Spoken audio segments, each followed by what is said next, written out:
Bonjour à tous et merci d'être en notre compagnie. Nous sommes au milieu de semaine, nous sommes mercredi et c'est un vrai plaisir de vous retrouver. Nous sommes le 11 mai également, date célébrée par plusieurs parce qu'on se remémore encore et toujours de celui-là qui a donné une facture beaucoup plus internationale au reggae. On parle bien sûr de Bob Marley, mais pour l'heure, la famille est sur le plateau et je vous dis bonjour. Bonjour. Comment est-ce que vous allez? Super bien, maman. Super bien, moi j'aime bien tes cheveux déjà, il faut commencer par là. J'aime ton pantalon, on va commencer par là. Mais si, c'est le bon pantalon. C'est suspect. Que j'aime ton pantalon?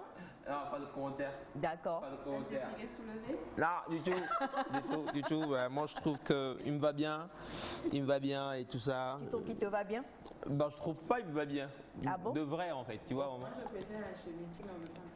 Ah non, mais la chemise, je sais En fait, le pantalon et la chemise, Marie, tu es toujours élégant comme ça. la chemise, j'ai pas le choix. Les choses de l'argent. Les choses de l'argent, Oui, maman, effectivement. c'est ce que je dirais. Émilie. Bonjour Émilie. Bonjour, Maïcha, moi, vous manquez quand même. Ah oui, tu vas manquer aussi, mon bébé. Ouais. Bah voilà la Miss qui fait son défilé. Ouais, quand même. Aujourd'hui, c'est le 11 mai, donc C'est quoi, défilé de quoi? on comprend. Souffrir. On fait Miss aujourd'hui. Seigneur, on va s'en sortir. Jusqu'à élever de déchirure. Alors, comment ça va? C'est un beau jour, chers téléspectateurs, téléspectatrices, parce que vous avez eu la grâce de voir ce nouveau jour. Vous avez quand même le choix de passer cette journée autrement, de manière unique, et avec Nétar, on le fait mieux. Vous savez que le mercredi, quand moi je suis là, on parle de romans, on parle de poésie, voilà, qu'on parle d'histoire et tout. Et ce sera encore le cas ce matin. On va faire un coucou à la communauté béninoise en parlant d'un roman d'un auteur béninois. J'ai nommé Dogi Siri de Paul Azoumé. Voilà, un roman tellement célèbre, mais on va revenir sur ça. En tout cas, si vous aimez l'histoire du Bénin, ou bien l'histoire du Dahomey, ou bien encore Dahomey, restez avec nous, sera dans l'œuvre du jour. Bonjour à vous et bienvenue. Bonjour à vous et bienvenue. Alors restez connectés, ça sera important. C'est bon pour les férus de lecture, surtout nous adorons à chaque fois quand Émilie est là parce qu'elle nous fait voyager comme ça et ça nous. Toi, tu aimes lire? Bien sûr, les amoureux du livre. La dernière fois que tu as lu Moi, je te l'ai déjà dit récemment. Moi, je lis toujours, maman. Okay. Moi, en fait, présentement, quel est l'ouvrage? Moi, je pense que c'est mon défaut. C'est mon défaut. L'essai de la lecture. L'essai. Non, pas que j'aime. C'est l'essai. Moi, je me dis, passer une journée sans ouvrir un livre, quelle que soit sa nature, c'est un crime contre la littérature. Ok. Voilà, c'est un crime littéraire. Alors, qu'est-ce que tu as lu ce matin? Ce matin, déjà, j'ai lu. Il faut savoir que j'ai lu. Quoi comme ouvrage? Oui, donc vu que c'était très matinal, il faut aller doucement. Et tu as lu quoi? Quelque chose de doux. Le titre? Je sais pas pourquoi vous. Comment attraper son pantalon à la Trévis? Ah non. Ah bon, je suis d'abord ce matin avec la Sainte Bible, vous savez. Cette Bible? Non, pas cette, maman, la Sainte Bible. Donc tu as lu la Bible? Oui, bien sûr. J'ai lu quelques petits versets tranquilles et que je me suis plongé dans l'histoire. D'accord. Vous savez. Alors donne-nous le verset que tu as lu. Pourquoi tu ris? Mais je ris pas, je suis heureuse de t'entendre parler. Tu mets en doute ma capacité lecteur. Ta capacité lecturale. Bon, écoutez, en tout cas, ça fait toujours plaisir d'avoir Elias avec soi. Elias, c'est pire que de prendre quelque chose de multivitaminé le matin. Bonjour Sandy. Bonjour Aïcha. Bonjour le plateau. Bonjour, comment tu vas, tu es rayonnante? Je vais bien, merci. J'espère que vous allez bien. Sinon, je vais très bien. Ça va. Si vous avez des questions, gardez les questions. Sinon, moi, j'ai des questions pour vous. Pour toutes ces personnes qui ont pris des décisions en décembre, nous sommes à la moitié de l'année. Presque. Aviez-vous déjà entamé quelque chose? Sinon, vous avez encore le temps de rattraper. Sinon, bientôt, nous serons encore dans les mois qui vont poursuivre et on va commencer par se mordre les doigts. c'est l'occasion vraiment, vraiment, vraiment, parce que des fois, on se dit, on a des empêchements, on se dit, on a des excuses et autres. Ce n'est plus l'occasion des excuses, mais il faut décider, il faut être déterminé et prendre de très bonnes résolutions. C'est mon bonjour pour vous. Mais pour la suite, avec mon invité, on va parler d'un sujet très important, mais ce n'est pas le DPP, mais c'est un autre sujet. Ce n'est pas le DPP. D'accord. Oui. La vie, le sujet t'intéresse, le P là. Tu vas en parler encore aujourd'hui. Non, j'ai dit, on va parler d'un sujet très important, Ah oui. mais ce n'est pas le DPP, tout simplement. Le DPP, c'est quoi? Ce sont les déportés portuaires. Les déportés portuaires. Ouais. Bah, Ceux qui sont Ok. déplacés portuaires. Non, non. Nous allons parler avec toi d'un sujet important Très avec ton important, invité tout oui. à l'heure. Et c'est vrai que c'est un sujet qui est d'actualité surtout. On en D'actualité, parlera, mais pas le DPP. mais pas le DPP. D'accord. Alors, Fafa, bonjour. Comment vas-tu? Je vais bien, maman, et toi? Ça va. D'accord. Bonjour. Bonjour tout le monde et bonjour chers amis téléspectateurs. J'espère que vous allez bien. C'est la forme, j'espère aussi. Moi, j'ai 2 messages ce matin. Le premier message, c'est toute situation est une situation pour apprendre en fait. Donc apprenez de toutes les situations, ne prenez pas tout à cœur en même temps et puis réagissez sur le coup. Et mon deuxième message serait que la persévérance est le fruit de la foi. La persévérance est le fruit de la foi. Donc, commencez cette journée en étant persévérant, en ayant confiance en vous. Que tout ce que vous allez faire aujourd'hui va vraiment marcher. Et quand vous êtes en train d'essayer d'un truc positif et que ça ne marche pas tout le temps, ne cessez pas en fait. Continuez de prier surtout et puis de persévérer dans ce que vous voulez faire. La Merci. persévérance est le fruit de la foi. C'est très important. Quel est le fruit auquel vous vous attendez pour cette journée-là? Il faut la mangue. Je veux en manger. Tu veux en manger? Ouais. En mangerais-tu? Bien sûr, moi j'aime la banque. Il n'y a que la mangue que tu as comme fruit Banane. préféré? La banane. Oui, l'ananas. Ok. Paraît-il que l'ananas, ça rend énorme. Non, pas svelte. Svelte, c'est trop dit. Ça rend en petite forme. Athlétique. Comme tu sais que je suis très sportif. Pourquoi tu fais ça? Elle me croit pas, maman. Bon, écoute, là, avec toi, je reçois des informations nouvelles. On se connaît déjà un bon moment. Ben Tu voilà. sais, Non, tu sais non, que. laisse-moi, je parle pas de l'ananas. Il dit qu'il est très sportif. C'est à tu ce sais que je suis niveau-là. très sportif, maman. Dans tes mâchoires, aiment manger. Non, je suis amoureux du terrain. C'est-à-dire, quand je me lève le matin, je cours. Et- Tu lis et tu cours. Ouais, des fois. Tu lis en courant. Non, maman, c'est Aujourd'hui, compliqué. c'est le 11 mai, comme on vous le dit, chers invités des spectateurs, et on va quand même faire un petit saut avec un autre également qui a apporté une saveur particulière au reggae, surtout du côté de l'Afrique du Sud, et qui est parti malheureusement de manière très tragique. Il s'agit de Lucky Dube avec le titre The Way It Is. C'est parti.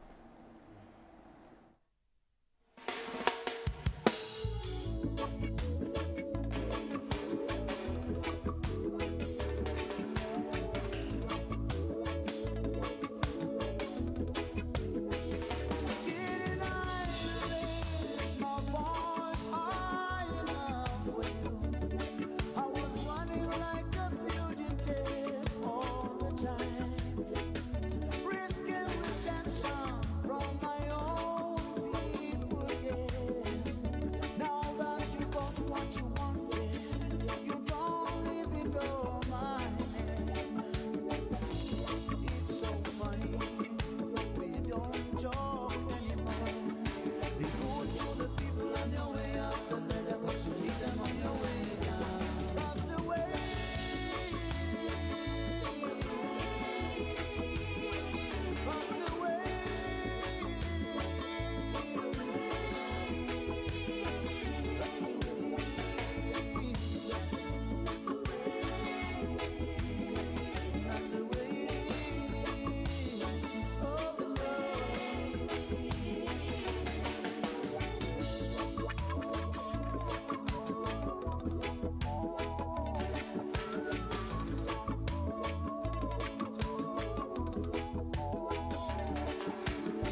qui sont pro...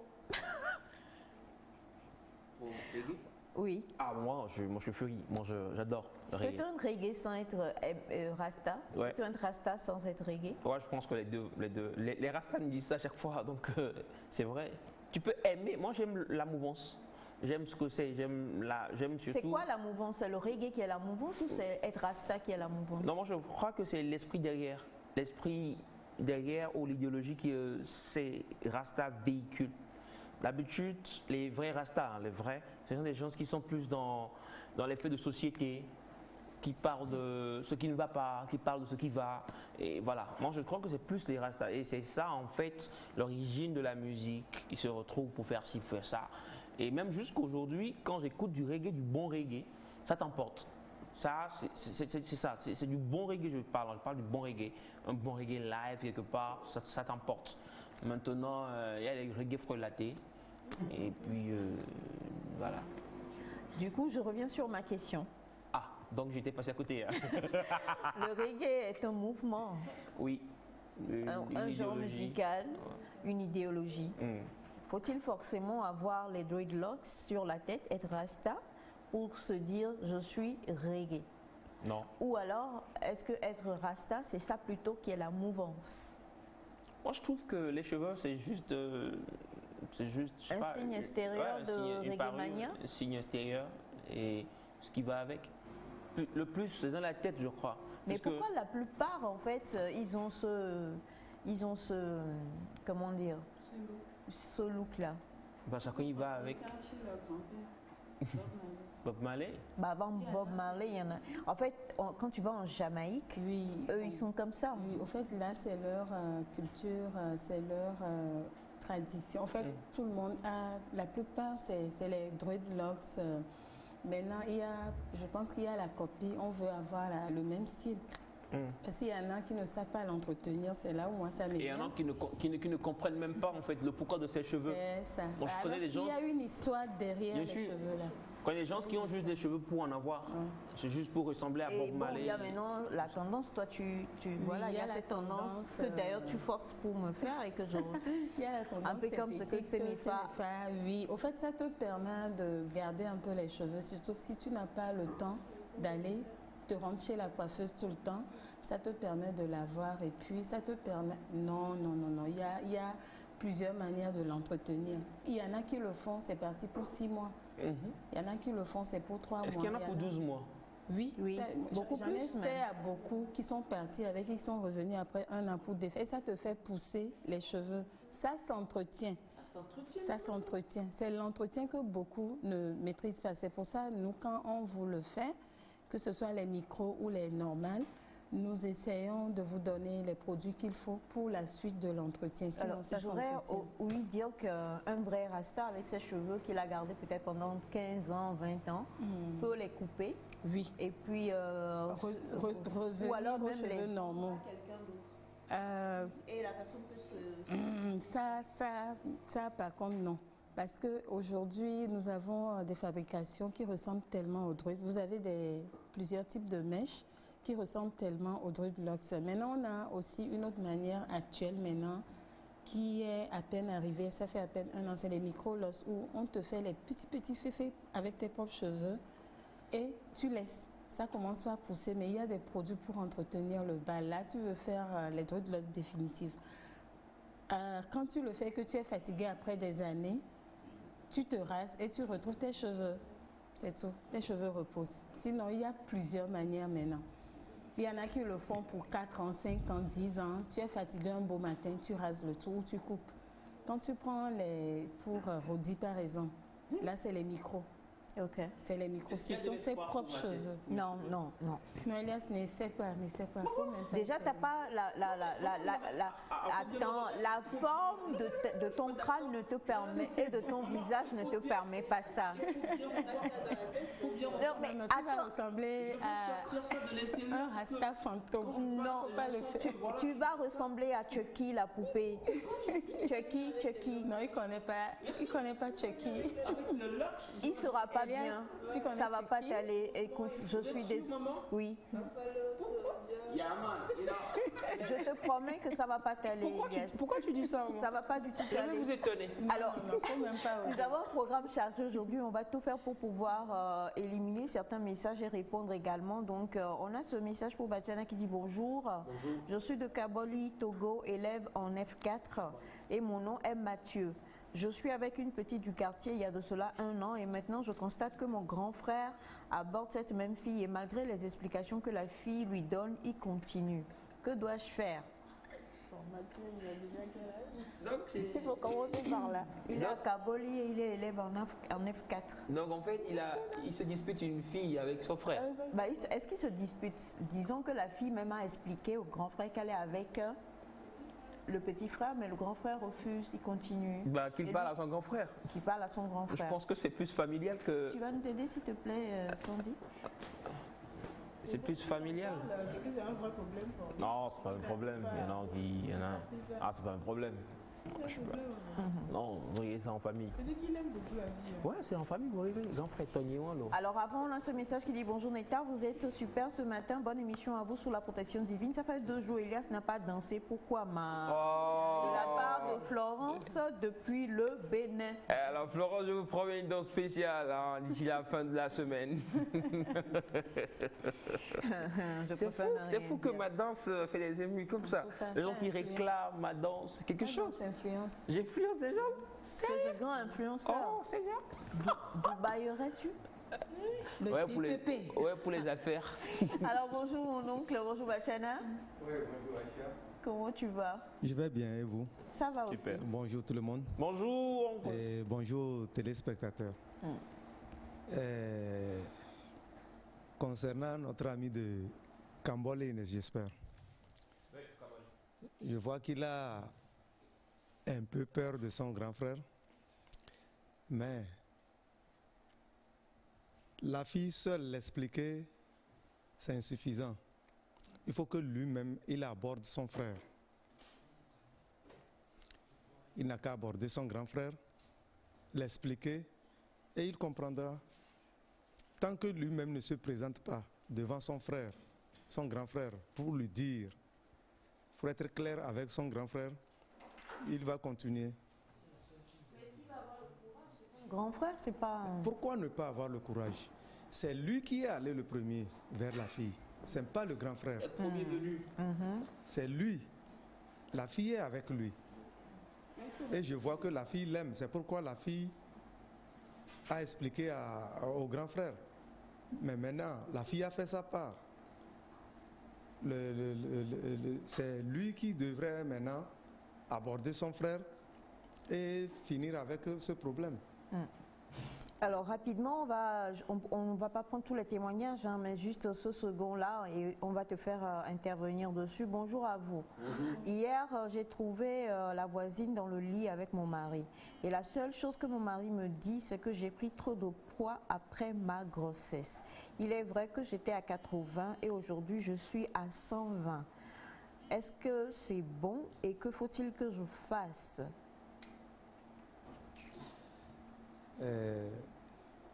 Le mari, en lui disant qu'elle a pris le poids, ce n'est pas une raison.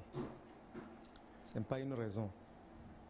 Mais maintenant qu'elle-même, elle sait l'argument que son mari a donné, bon, elle n'a qu'à faire un effort, voir son médecin, comment faire pour dégraisser. D'accord. Ben, madame, déjà du courage quand même. Hein. On sait que c'est jamais très facile ce genre de choses et je peux pas ne pas faire. C'est pas facile. C'est pas facile. C'est pas facile. Alors, bonjour Nétar, comment vous allez? Juste pour vous souhaiter une excellente journée. Vous êtes waouh ce matin, ça y est, Innocent depuis Aveji. Oui, merci Innocent. Bonjour à vous tous, comment allez-vous? Essayez de valoriser un peu plus. Bon. Alors, on va poursuivre cette émission et comme je vous le disais, donc, on va rejoindre Sandy et son invité. Elle l'a dit, on ne va pas parler de DPP. Non, on ne va pas parler de DPP. DPP, c'est Dubaï Porti Porta. C'est ça. C'est ça? Tu es intéressé par Dubaï Port? Non. Bon, comme c'est le sujet actuel, je ne voudrais pas que les gens pensent que ce soit le sujet dont nous allions parler. C'est pour ça que je l'ai coupé tout simplement comme ça. D'accord. On va parler d'un sujet très important, quelque chose qu'on entend beaucoup et dont on parle. Faut-il, ne faudrait-il pas? Juste après le jingle, nous retrouvons Sandy et son invité.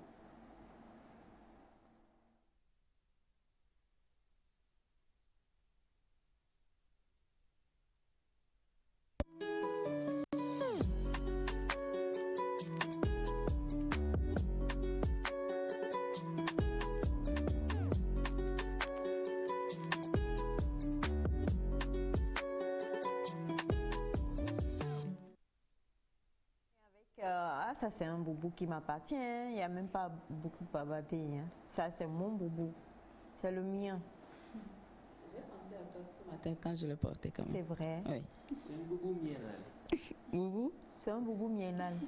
C'est le nouveau mot que tu as appris dans ta lecture de ce matin. Tu as dit c'est le mien. Ça rime bien, maman. Seigneur. Alors, Sandy, on est avec toi dans Pépite Beauté. Et on va parler de on va parler beauté, mais d'une manière différente. Très différent. Parce que depuis un certain temps, tout le monde se jette aux comprimés, aux injections, à un peu de tout, sans comprendre la raison ou sans connaître le pourquoi. Aujourd'hui, nous allons parler avec Madame Félicité des compléments alimentaires. Les compléments alimentaires, déjà, ce n'est pas des médicaments. Les compléments alimentaires ne sont pas des médicaments, c'est de ça que nous allons parler. Donc, je la laisse se présenter et on va aller au vif du sujet. Bonjour tout le monde. Bonjour. J'espère que vous allez bien. Super. Moi, je vais bien sur la glace.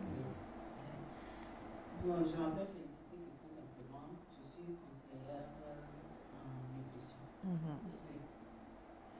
Alors, on en parle, hein, sans dit complément alimentaire. Complément alimentaire. Déjà, qu'est-ce que c'est? Oui, déjà quand on dit complément alimentaire, le nom même explique ce que ça veut dire. Ça veut dire quelque chose qu'on prend pour augmenter. C'est bon? Pour compléter son alimentation. Parce qu'aujourd'hui, si on prend on va dans déjà, on commence par notre mauvaise alimentation, la mauvaise qualité de l'eau que nous buvons, la mauvaise qualité de l'air que nous respirons, notre mode de vie. Il y a des gens qui ont adopté de différents modes de vie. Vous venez juste de parler du 11 mai. Voilà, donc tout ça là, ça fait que notre alimentation est détériorée de jour en jour. Donc les compléments alimentaires viennent compléter notre alimentation. Voilà. Okay. Et la plupart des temps, quand nous parlons de compléments alimentaires, beaucoup ont une confusion par rapport à ça. Et on parle de compléments alimentaires et d'autres viennent prendre ces compléments alimentaires pour autre chose. Au fait, c'est de ça que nous allons parler. Là, je vais aller directement vers la peau. Aujourd'hui, avec nos peaux, on vous conseille de bien manger, équilibré, varié, parce que quand on parle de la belle peau, il y a aussi, je dis souvent, c'est dans ce que vous buvez, c'est dans ce que vous utilisez, c'est dans vos plats. Mais aujourd'hui, au lieu de faire des efforts pour prendre des compléments, pour bien manger, on préfère se ruer sur les compléments alimentaires. Mais la question, c'est de savoir, est-ce que tous les compléments alimentaires sont des compléments alimentaires? Parce que la plupart des temps, vous avez des clients qui prennent juste des produits comme ça sans savoir la composition ou sans savoir ce qu'on prend. Et pour prendre des compléments alimentaires, il faut aller chez des personnes ressources normalement, on ne se lève pas. Donc j'aimerais que Madame Félicité nous donne la confirmation de ce sujet. Oui, Madame Sandra, c'est vrai qu'aujourd'hui, les compléments alimentaires ne remplacent pas notre alimentation. Ouais. Ils viennent compléter au fait notre alimentation. Donc les gens qui se donnent à tout type, aujourd'hui, il y a tellement de conseils de gauche à droite qu'on essaie tout et après, on se crée des problèmes en prenant mal les compléments alimentaires. Parce que tout le monde ne prend pas tous les compléments alimentaires. Et il y a des compléments alimentaires qui ne sont pas conseillés pour certaines personnes, par exemple. Il y a des compléments alimentaires, lorsque vous les prenez mal, vous prenez plus de poids, alors qu'aujourd'hui, je ne dirais pas la tendance. Pour être en bonne santé, il faut quand même être dans les normes pour ne pas avoir certains problèmes comme ce qu'une auditrice ou bien une téléspectatrice vient de nous dire. Donc les compléments alimentaires sont conseillés. On prend les compléments alimentaires sur conseil. On ne les prend pas pour les prendre. Ce n'est pas parce que quelqu'un a pris on dit méga quoi, vitamine quoi et autres. Donc moi aussi je vais me lancer pour le prendre, non. Et surtout pour la peau. Notre peau est le miroir de notre santé. Lorsqu'on vous voit par rapport à votre peau, on peut savoir si vous êtes malade, si vous n'allez pas bien, si vous êtes stressé et autres. Il y a des compléments alimentaires qui ternissent la peau des gens. Et là, on va aller voir par rapport aux pommades, mais les pommades ne sont pas conseillées aussi au hasard. Donc, oui, ce que nous devons savoir, c'est que moi, je donne toujours conseil, surtout aux femmes. Parce que la femme veut toujours rester belle, et rester sexy et autres, mais on veut faire comme Adjovi a fait, comme Josiane a fait, moi aussi je vais le faire. Oui, quelle est la pommade que tu utilises? Je vais le prendre. Moi, quand je prends cette pommade-là, après, je prends tel comprimé que je mets dessus, donc donne-moi le secret, ça devient le secret de tout le monde et on le prend. Non, ce n'est pas conseil. Il faut voir un spécialiste. Il faut savoir sa morphologie, son type de peau, même son groupe sanguin. C'est conseillé, oui, pour pouvoir prendre le complément alimentaire. Les compléments alimentaires ne se prennent pas au hasard. Juste comme ça. Oui. Mais alors, pourquoi est-ce que... Parce que malheureusement, le problème, c'est c'est pas vendu sous prescription médicale. Les compléments alimentaires, on les trouve partout. Tu vas dans les grandes surfaces, il y a un coin complément alimentaire, donc tu prends ce que tu veux comme tu veux. Et moi je pose cette question, on a aujourd'hui les réseaux sociaux qui sont inondés par un nouveau mot, les gummies, ou je sais pas, on dit que ce sont des compléments alimentaires qu'on prend pour avoir plus d'éclat sur la peau, pour avoir un teint radieux ou radiant en 3 jours, en 7 jours, ou des choses de ce genre-là. Voilà. Et il n'y a rien, il n'y a pas de limite, il n'y a pas de restriction par rapport au fait de pouvoir s'offrir des compléments alimentaires. Nous, avant, on pensait que je ne sais pas si c'est vrai, mais les compléments alimentaires, c'est un peu comme les vitamines qu'on nous prescrit quand on a eu un problème et qu'on nous dit va à la pharmacie. Mais là, on les retrouve partout. Oui. Les compléments alimentaires ne sont pas prescrits, mais sont conseillés. Les compléments alimentaires doivent être conseillés. Et tout le monde ne peut pas être conseillé de compléments alimentaires. Il y a des gens aujourd'hui, vous allez voir sur... Par qui? Pas des spécialistes. Donc il faut aller chez un médecin pour... Pas forcément chez un médecin. Il y a des compagnies spécialisées dans la production des compléments alimentaires. Et il y a des gens qui sont formés pour pouvoir conseiller tel ou tel complément alimentaire à des personnes. Aujourd'hui, vous allez voir sur les TikTok surtout, on vous dit ventre plat en 24 jours. C'est impossible. C'est impossible. Ça, je le dis, je le redis, c'est impossible. On te dit, je ne veux pas perdre du poids, mais je veux juste perdre le ventre. Tu vas enlever ton ventre, le laisser où? En dehors du corps pour pouvoir le perdre et revenir le remettre. Donc, il y a de mauvais conseils qu'on donne et ça a commencé par nuire à la santé de beaucoup de personnes. Parce qu'on prend plutôt les compléments alimentaires. On ne mange pas, on prend les comprimés ou bien tout ce qu'on conseille, les gélules et autres là, et ça crée des ulcères et d'autres problèmes au corps. C'est très important. Donc, on ne se lève pas juste pour dire que je suis conseillère parce que j'ai pris tel produit, ça a travaillé, et puis j'ai pris la gamme, et on vous conseille toute une gamme que vous prenez à longueur de journée, et après tout ça ne donne rien. Et il y a la publicité aussi derrière. Tout le monde veut vendre ses produits. Et aujourd'hui, l'inquiétude, c'est ces histoires de glutation, collagène, Kojic. Il y a tellement plein de produits. Et le mal, c'est qu'on se jette juste parce qu'on est préoccupé par avoir une très belle peau. On va directement payer parce qu'il n'y a pas de prescription On n'est pas allé voir une conseillère ou bien une personne spécialisée dedans et après ça crée des problèmes. Il y en a qui se sont retrouvés avec des effets contraires à l'effet attendu. Il y en a qui se sont retrouvés, avec beaucoup de poids. Il y en a qui se sont retrouvés avec des poils plus velus qu'avant. C'est-à-dire, oui, il y en a qui ont développé même des hormones masculines. Il y a eu des barbes qui ont poussé. Oui, il y a... Alors les compléments alimentaires sont faits à base de quoi? Les compléments alimentaires, on en a de différentes gammes. La majorité est faite, si on peut le dire, ou bien doit être faite à base de plantes, de fruits, légumes et autres. Mais aujourd'hui, il y a d'autres personnes qui font leur propre composition en plus de ce qu'ils ont.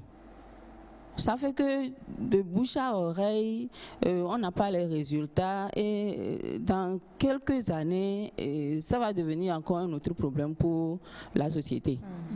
Oui. J'ai une question déjà. Oui. Est-ce que ces compléments sont indispensables pour l'être humain? Ça, c'est la première. La seconde, comment savoir qui est spécialiste et qui ne l'est pas? En principe, les compléments alimentaires aujourd'hui, comme je l'ai dit au début, par rapport à notre alimentation, on a besoin de compléments alimentaires. On en a besoin pour compléter notre alimentation. C'est vrai que ce n'est pas indispensable, mais il y a des compléments qui, arrivés à un certain âge, on doit toujours le prendre, comme peut-être la vitamine C. Le corps ne produit pas de la vitamine C. Notre corps ne produit pas de la vitamine C. On a toujours besoin de prendre de la vitamine C tous les jours, puisqu'on en a besoin pour l'organisme. Donc, il faut un apport de vitamine C tous les jours pour l'organisme. Le corps, par exemple, avec l'âge, ne produit plus de l'hormone de croissance humaine. Donc, on a besoin de vitamine C. Donc, il y a des compléments qui sont indispensables. Mais il y en a qui sont facultatifs. Mais aujourd'hui, le fait de dire que, bon, celui-ci le prend, moi aussi je vais le prendre, je ne veux pas faire de publicité, c'est pour ça que je ne veux pas donner de nom. Mais il y a des compagnies qui sont agréées pour leurs compléments alimentaires. Donc, et on fait les recherches, on peut les trouver et par là, on peut trouver ceux qui peuvent conseiller tel ou tel par rapport aux expériences faites et par rapport aux formations faites. Maintenant, on peut quand même trouver des gens qui conseillent les compléments alimentaires. Compléments alimentaires, il faudra quand même approcher les spécialistes. Alors moi, ma question est la suivante. À quel moment on doit quand même savoir que oui, je dois prendre des compléments alimentaires pour un téléspectateur ou bien une téléspectatrice qui en prend à ce moment précis, si il ou elle doit arrêter, il faudra quand même que cette personne sache, ok, j'en ai besoin ou bien j'en ai pas besoin. Par exemple, moi, je me sens bien, je me réveille bien, j'ai une bonne mine. Comment je peux quand même cerner que voilà, je dois approcher un spécialiste pour commencer par prendre les compléments alimentaires? Bon, d'accord. Je vais dire que déjà, à partir de 25 ans, le corps change pour tout le monde et on conseille de compléter notre alimentation. Maintenant, il y a des gens qui tombent malades ou bien il y a des gens qui ont des problèmes. Peut-être quelqu'un qui a un problème de fertilité doit prendre un complément alimentaire pour se permettre quand même d'avoir d'augmenter sa chance de procréer. Voilà, donc si vous avez un problème, vous pouvez le faire. Il y a des enfants qui naissent avec des carences. S'il y a ces carences-là, il y a des compléments alimentaires pour les enfants aussi. Il y a des compléments alimentaires pour les femmes enceintes. Il y a des compléments alimentaires et lorsque vous approchez de quelqu'un qui est spécialisé dans les conseils, peut vous dire de prendre par exemple tel produit et à telle heure. Les compléments alimentaires ne se prennent pas tout au long d'une journée. Il y a des heures aussi pour certains de les prendre. Par exemple, celui qui veut prendre le collagène pour enrichir sa peau de collagène par exemple, ce n'est pas conseillé de prendre le complément alimentaire là le soir parce que ça va faire grossir. Voilà, donc à juin, voilà. À juin, oui, à juin. Elias, pardon. Avant de manger. Bah, moi j'ai entendu en juin. Il faut prendre avant de manger. À juin, avant de manger. C'est ça. Ce sont ces confusions, Madame Félicité, ce sont ces confusions que les gens font avec les compléments alimentaires et on se retrouve avec d'autres résultats. Oui. Il y a des heures précises normalement pour chaque type de complément alimentaire. Moi, je veux revenir par rapport à cette question où la plupart des temps, on prend certains compléments alimentaires. Moi, par exemple, avant de vous conseiller un complément alimentaire, après entretien ou consultation, j'ai remarqué peut-être que vous voulez une belle peau, c'est vous qui avez payé tous les gammes de produits, vous les utilisez, vous faites tout. Vous avez votre épanouissement qui joue beaucoup aussi sur la peau. Vous avez tous les produits qu'il faut, vous mangez bien, mais vous n'aimez pas les fruits. C'est là où moi, des fois, je suis très précise là-dessus. Je peux vous conseiller de la vitamine C ou carrément, si vous n'êtes pas du genre à prendre les compléments alimentaires, il faut opter aux fruits. Mais il y en a qui vous diront, j'aime pas les fruits. Il y en a qui vous diront, je n'aime pas le melon, la pastèque. Il y a beaucoup de personnes, c'est là où moi, j'insiste là-dessus, parce que vous ne pouvez pas prendre ces fruits. Qu'on prenne les compléments alimentaires, il va falloir accompagner cela avec les fruits. C'est-à-dire toutes ces personnes qui n'aiment pas prendre des fruits. Il y en a qui n'aiment pas les fruits. C'est là où moi, je propose des fois de prendre certains compléments alimentaires pour compenser. Pour compenser, oui. Okay. Donc si on consomme assez de fruits, les compléments alimentaires, on n'en a plus besoin. Non, c'est pas qu'on n'en a plus besoin, mais ça dépend. Si vous-même, vous avez une consommation forte en fruits, par exemple, quand nous prenons la papaye, vous voulez profiter de la papaye, vous ne prenez pas la papaye au soleil. Il faut prendre la papaye très tôt le matin. Ah oui, quand nous prenons les fruits, chaque fruit a normalement sa manière de consommer, le temps de consommer. Les fruits qui sont au soleil perdent quelque chose. Il y a la vitamine C qui est partie. Il y a la vitamine C qui part en même temps. Tous les fruits que nous prenons n'ont plus de vitamine C. Vous avez des oranges qui sont au soleil. Versées au soleil, il n'y a plus de vitamine C dedans. Oui. Ah, c'est ça. L'orange? Oui. Pourquoi on vous conseille de prendre des jus de fruits, un verre de jus de fruits très tôt le matin? C'est pas qu'on imite les blancs. Oui, mais ce n'est pas de prendre les fruits à une certaine heure, c'est maintenant de trouver des fruits qui n'ont pas été exposés au soleil. Alors que nos bonnes dames, bon, elles ne peuvent pas faire autrement aussi. C'est par là, c'est par rapport à ça qu'on a besoin de compléments alimentaires. Ok. Voilà. Maintenant, moi, ma question est de savoir, les compléments alimentaires se prennent sur conseil. Oui. À quel moment est-ce que moi, maintenant, je dois pouvoir me dire qu'il est temps que je prenne des compléments alimentaires et que je cherche ou que je me dirige vers un professionnel pour que la personne me conseille? Bon, j'ai essayé de brosser un peu parce qu'il n'y a pas un moment standard de sa vie. On peut dire que, bon, à partir de ce moment, j'ai besoin de compléments alimentaires. On a besoin de compléments alimentaires dans tout le long de notre vie, au fait, parce qu'on doit compléter notre alimentation, on doit équilibrer notre alimentation, parce que le non-équilibre plutôt de notre alimentation fait en sorte qu'on tombe dans des soucis de santé qui, tôt ou tard, va nous rattraper, nous allons repartir vers les compléments alimentaires. Donc ça revient à la prochaine question que j'allais poser, oui. Qui était quelle est l'importance en fait des compléments alimentaires? C'est que nous nous nourrissons. Et comme vous dites souvent, vous les nutritionnistes, nous mangeons, mais oui. en fait nous ne mangeons pas. Nous mangeons mal. Les nutriments. Oui. Alors nous mangeons déjà. Il y a 6 mois, on est adepte, on peut manger à Imolu ou foufou du lundi au dimanche. Ça ne veut pas forcément dire qu'on a toutes les vitamines possibles.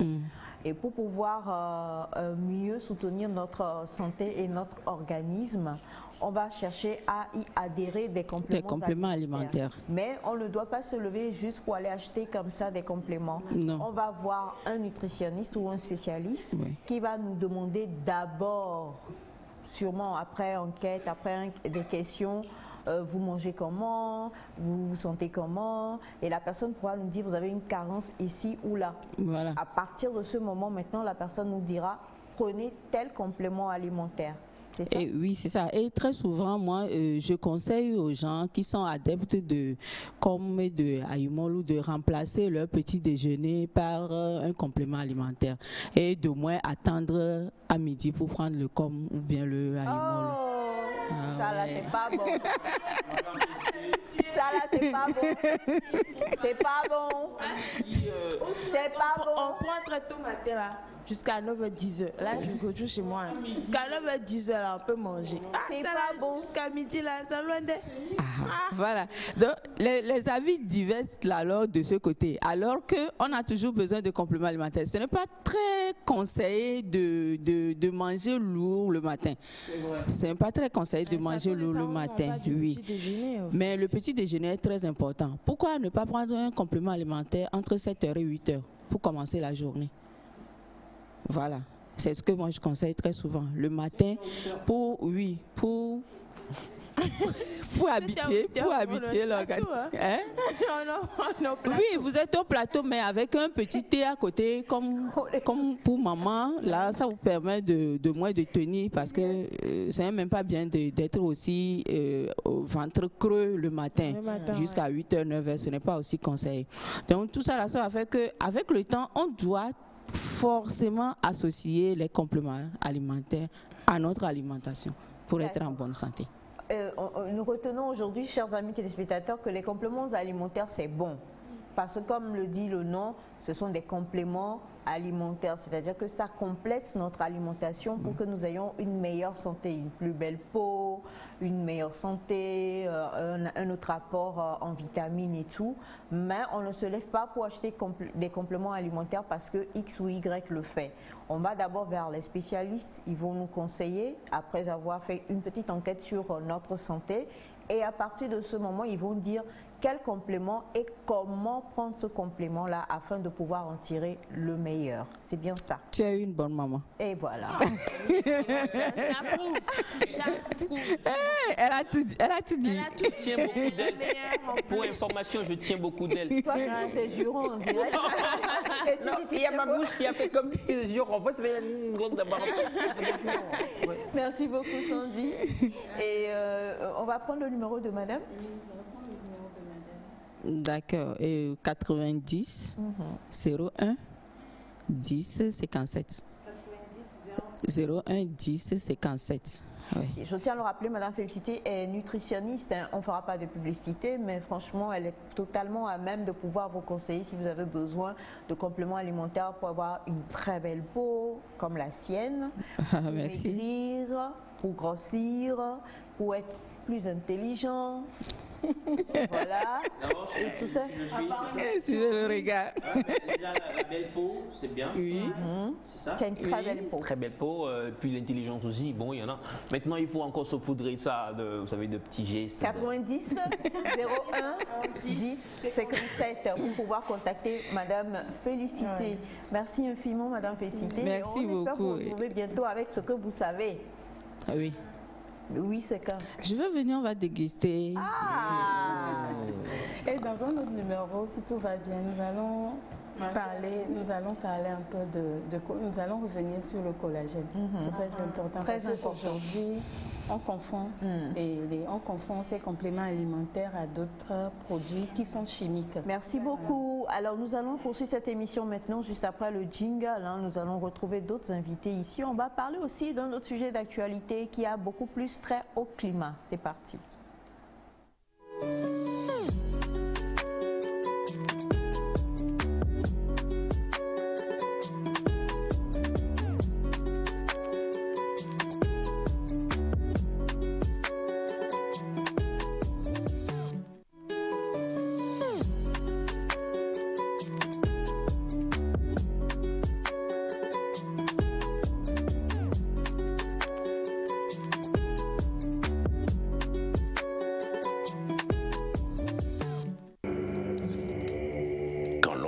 Du pouvoir l'emporte sur les vœux sacrés. Dites à vos gardes d'éliminer immédiatement mon fils. Dayek Productions présente le film événement de l'année. Découvrez le coup de grâce. Un vrai meurtre à l'état sauvage. Le meurtrier ne lui a laissé aucune chance de survie. Un film de Steven Haff au casting 5 étoiles. Laisse-moi te dire que tes menaces là ne me font ni chaud ni froid. En avant-première VIP, le 21 mai 2022 à 19h à l'hôtel de Février. Soirée cocktail, tapis rouge, strass et paillettes. Entrée 20 000 francs. Ou soyez les privilégiés à la grande première le 28 mai 2022 au Grand Rex de Lomé. Soirée classique, tapis rouge, entrée 10 000 francs. Le coup de grâce. Un thriller politique captivant. C'est tout à notre avantage de l'arrêter immédiatement. Nous ne devons lui laisser aucune échappatoire. Un drame familial émouvant. Mais comment tonton Edouard doit s'opposer à maman? Ce n'est pas une affaire de famille. C'est une lutte pour le pouvoir. Le cinéma togolais comme vous ne l'avez jamais vécu. Notre destin commun est en tes mains. L'avenir sera radieux. Rendez-vous le 21 mai à l'hôtel de Février et le 28 mai au Grand Rex. N'oublie pas ceci. Dans l'ordre naturel des choses, ce qu'un homme aura semé, il le récoltera. Infoline et réservation 90 02 83 63 99 43 57 77.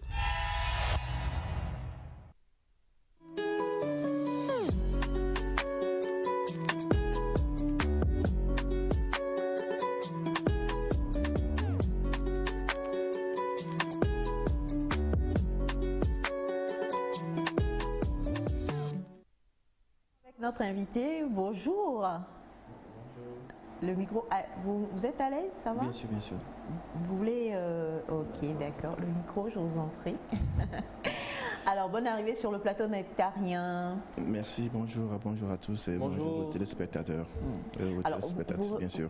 Vous regardez votre caméra, vous vous présentez, s'il vous plaît? Oui, je réponds au nom de Bunyango Lana Dampalo. Je suis ingénieur génie civil de formation et je suis le conseiller technique du directeur général de la NASAP. Exact.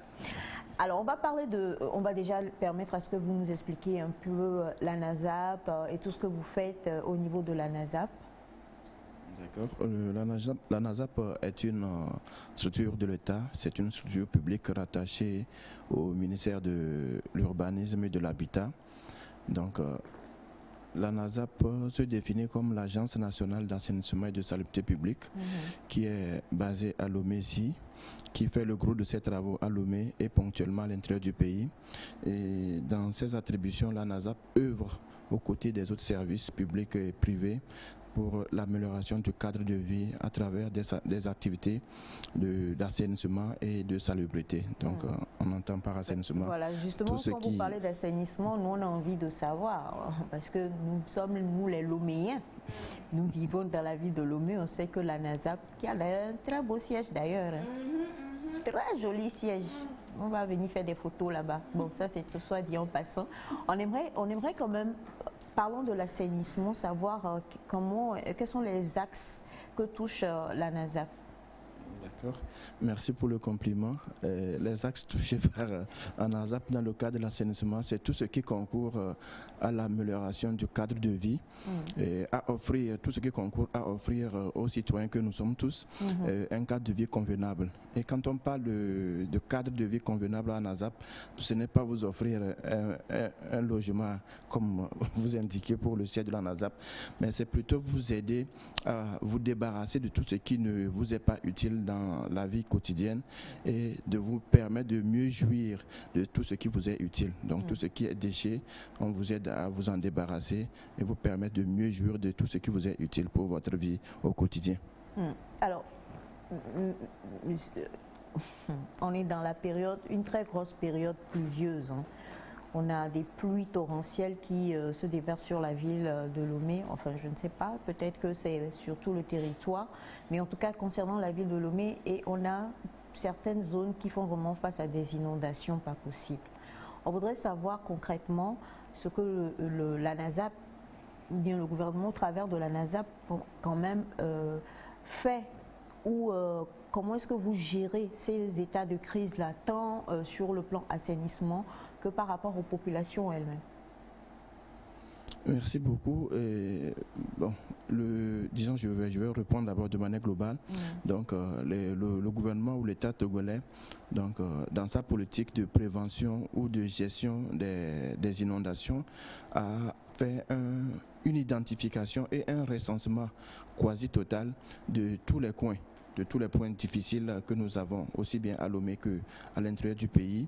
Ensuite, des plans de gestion de ces points difficiles ont été élaborés, de même que le costing nécessaire pour le costing, le coût. Cost. Hey. Oui, moi, j'étais dans le côte. J'étais dans la côte. J'étais dans la côte. Quelque part. The costing. Donc, de même que les coûts nécessaires pour la réussite de ces prestations. Et ensuite, il y a une programmation qui a été faite en tenant compte des urgences et puis des probabilités. Donc, on ne peut pas tout attaquer sur champ, mais on se donne quand même sur un certain nombre de critères et d'éléments, disons, assez sérieux.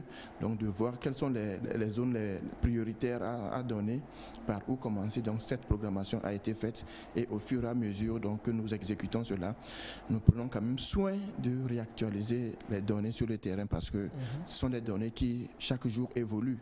Quand vous avez un coin ou un quartier où ça peine peut-être 5% de la superficie qui est habitée, au bout de 2 ans que 10 personnes viennent habiter ou bien plus de la moitié de ce quartier est habité. Donc il va de soi que les zones qui servaient naturellement d'infiltration deviennent des zones d'habitation et que les eaux qui devaient être infiltrées là-bas sont rejetées sur les seules zones résiduelles, donc qu'il faut vraiment gérer. Donc voilà comment ça se passe sur le terrain.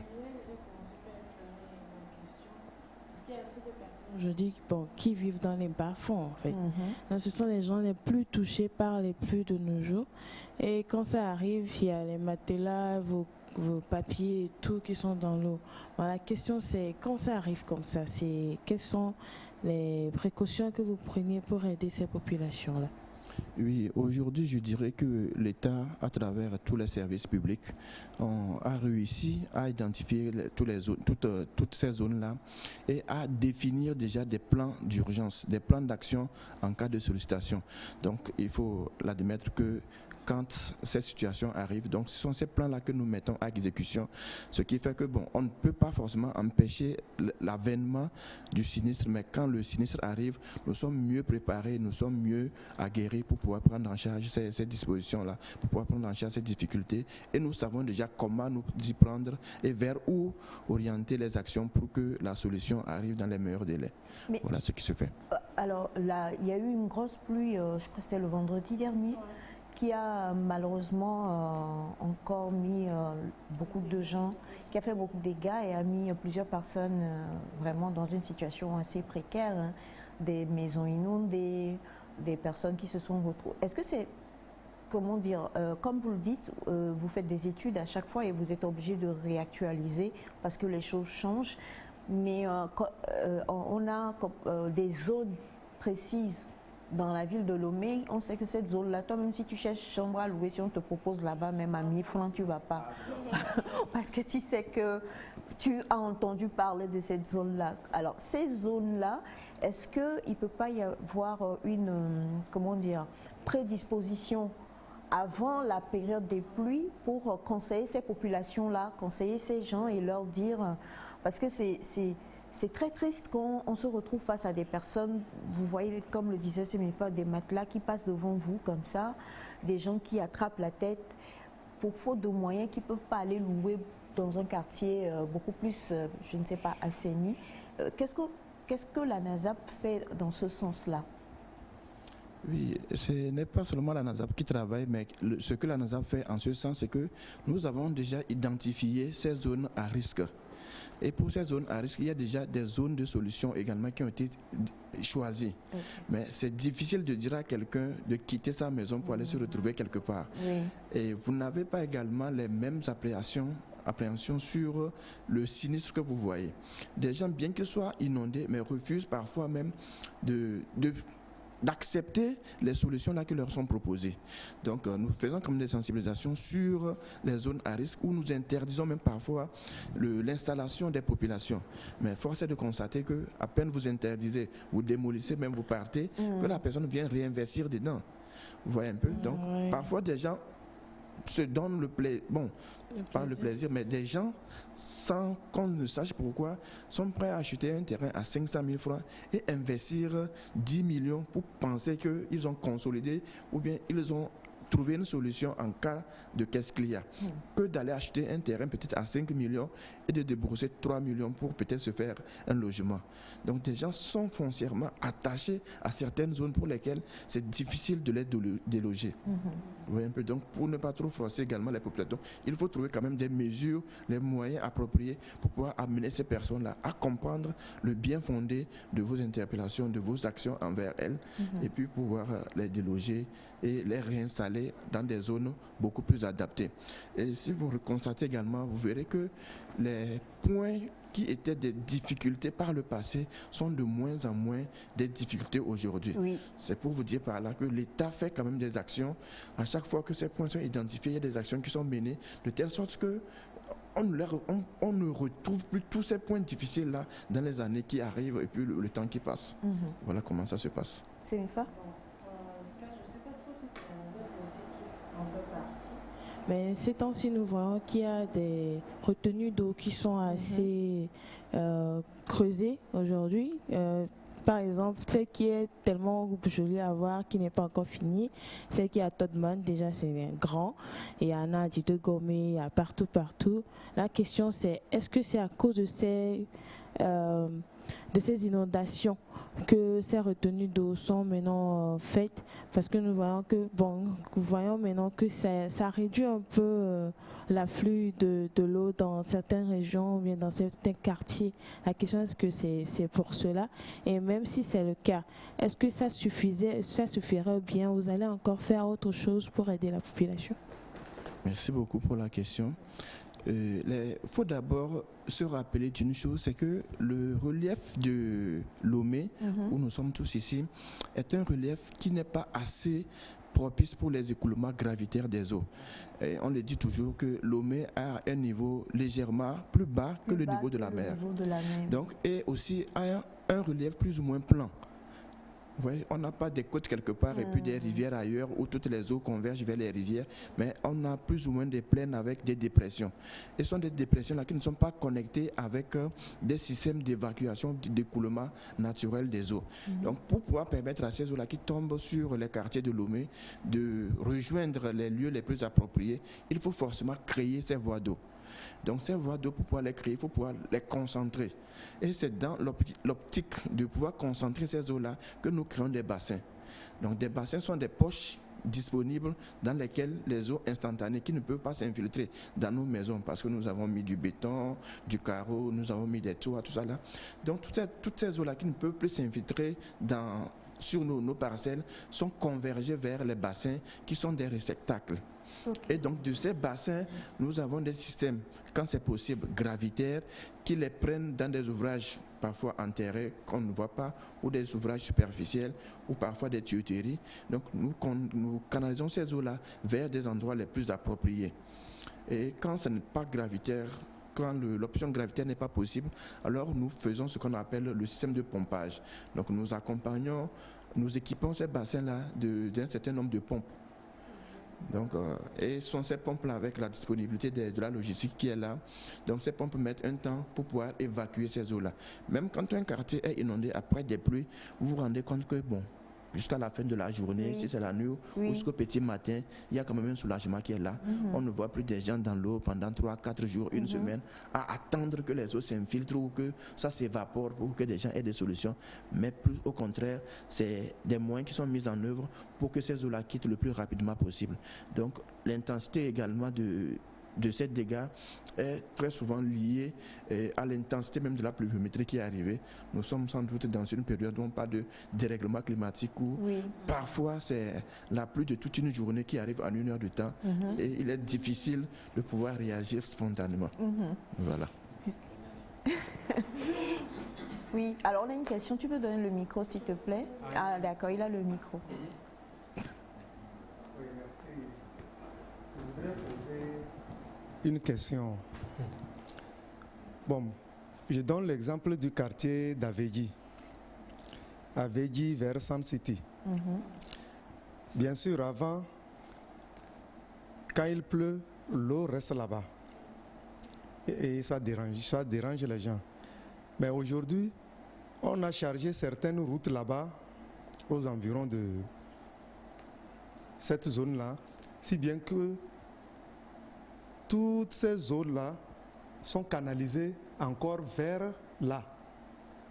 Et maintenant, il suffit d'une petite pluie et les gens souffrent. Je ne sais pas comment ça se fait quand on charge certaines rues, certaines routes là, on n'arrive pas à suivre jusqu'à l'aboutissement de l'eau de ruissellement pour faire des retenues d'eau. C'est ma question. Merci beaucoup pour cette question. Et le gouvernement togolais aujourd'hui est dans une dynamique de budget-programme.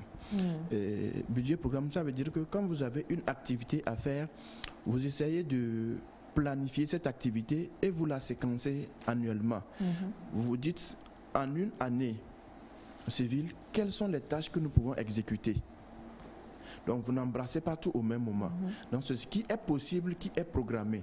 Donc vous dégagez un budget pour cette activité.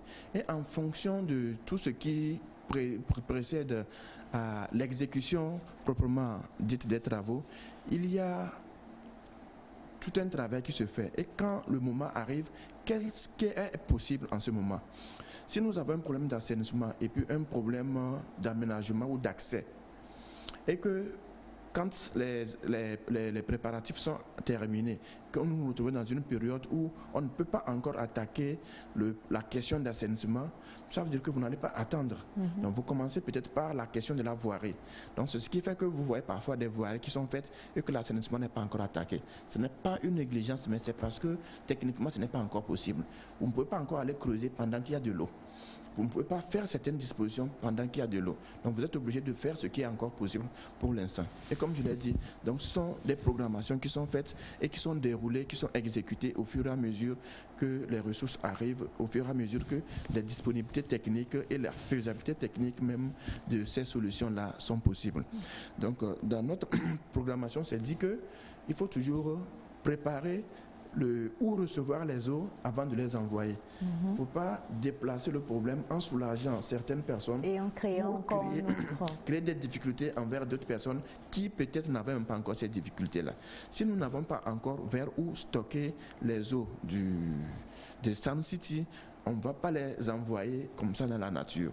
Donc nous prenons les dispositions pour les canaliser, pour soulager déjà les populations de Sun City à chaque fois qu'il y a des difficultés. Et au même moment, on prépare déjà où accueillir les eaux de Sun City avant de pouvoir mettre en lien cette communication-là qui va décharger Sun City. Voilà comment ça se passe. Est-ce qu'il y a d'autres entités gouvernementales qui œuvrent aussi et que vous pouvez peut-être nous citer pour nous dire est-ce qu'ils font, qui vous accompagnent aussi dans cette lutte de l'assainissement du Togo? Et oui, effectivement, et on est très nombreux. Bon, on n'est pas infini quand même. Nous avons par exemple le ministère des Travaux publics et les différentes directions des travaux publics, que ce soit à Lomé ou à l'intérieur du pays. Nous avons la direction de l'assainissement qui est là. Nous avons il y a une direction de l'assainissement. Bien sûr, il y a une direction de l'assainissement qui est là. Nous avons la NPC, nous avons d'autres partenaires qui sont là, que ce soit des partenaires privés, publics ou parfois à l'extérieur qui sont là, qui accompagnent. Donc la liste n'est pas exhaustive. Donc, il y a aussi les communes. Et justement, j'allais oublier ce cas. Donc nous avons également les services techniques des communes qui sont là, qui interviennent dans ce processus-là, pour que nous tous, citoyens, ayons de mieux en mieux un cadre qui nous convient à tous. Mais justement, vous parlez de citoyens, moi j'ai envie, on ne peut pas laisser tout reposer sur le dos du gouvernement ou bien des institutions comme la NASA. Et on est suivi, j'aimerais qu'on parle à la population. Qu'est-ce que nous-mêmes nous pouvons faire pour nous aider en attendant qu'il y ait aussi toutes ces prédispositions, ces dispositions-là qui soient de mise? Il y a beaucoup que nous pouvons tous faire pour que le bénéfice nous profite à tous. Je vous donne un cas. En début des saisons des pluies, l'État met des moyens pour pouvoir curer des caniveaux. Et il arrive des endroits où vous vous rendez compte que c'est peut-être un citoyen qui est en train de faire son bâtiment qui a comme ça, boucher tous les caniveaux avec ces dépôts de sable, ces dépôts de gravier, ces dépôts de ciment sur la voie publique, parfois sur les caniveaux.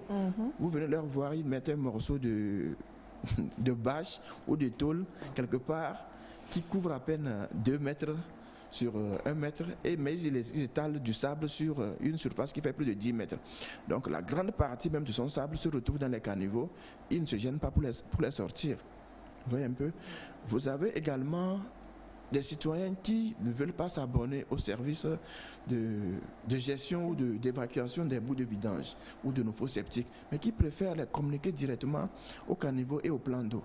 Ce qui fait que les bassins que nous avons, qui en temps normal, quand il n'y a pas d'inondation, doivent servir quand même de cadre agréable autour desquels on peut s'installer, faire des terrasses, des cafés, ainsi de suite. Vous avez ces bassins-là qui sont remplis par des déchets et puis des plantes aquatiques. Ces plantes aquatiques vivent ou viennent d'où? Viennent du fait que nous envoyons dans ces bassins-là de n'importe quoi.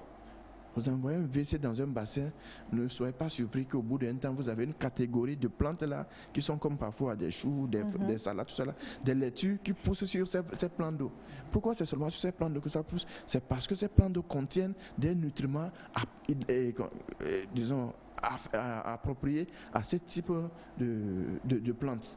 Vous ne verrez pas peut-être des gazons ou de n'importe quoi pousser, mais une catégorie d'algues, de plantes aquatiques là sur les eaux, tout ça là. Donc, vous avez tout ça là.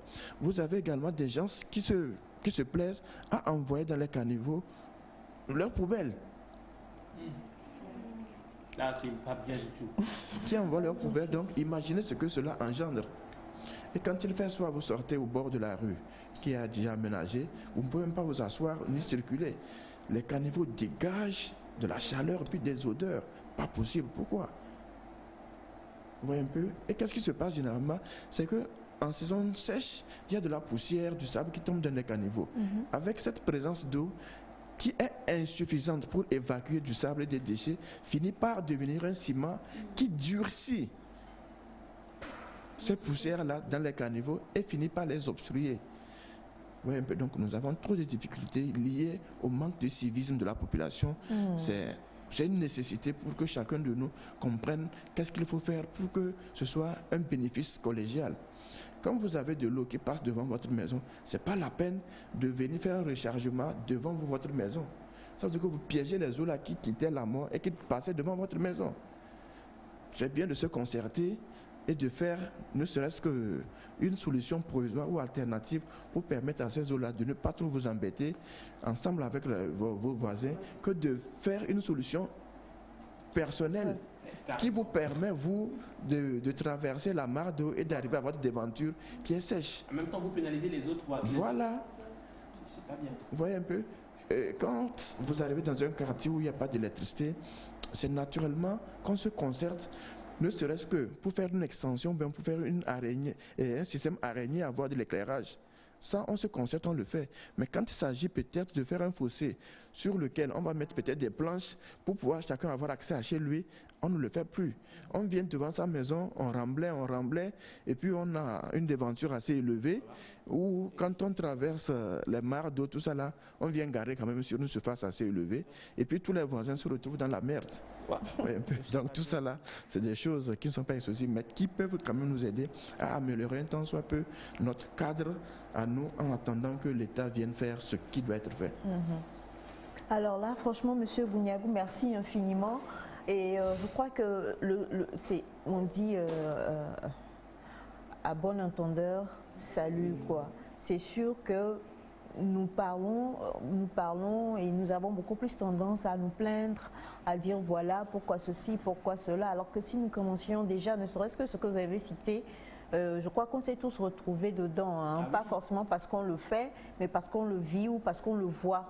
Et ça serait déjà bien qu'on puisse, tu as parlé des communes tout à l'heure, approcher l'habitant. pourquoi pas, pour expliquer que c'est vrai, cette solution, elle vous arrange, mais elle pénalise les autres. Et lorsqu'il va y avoir peut-être une forte pluie, voilà comment les choses vont se passer. C'est ensemble qu'on va pouvoir assainir et quand même rendre cette ville encore plus belle qu'elle ne l'est. Mais on voudrait déjà, avec tout ce que vous avez cité, dire bravo pour toutes les institutions et bravo à la NASAP pour... J'aime trop le slogan de la NASAP, donc on va dire ça ensemble. Hein.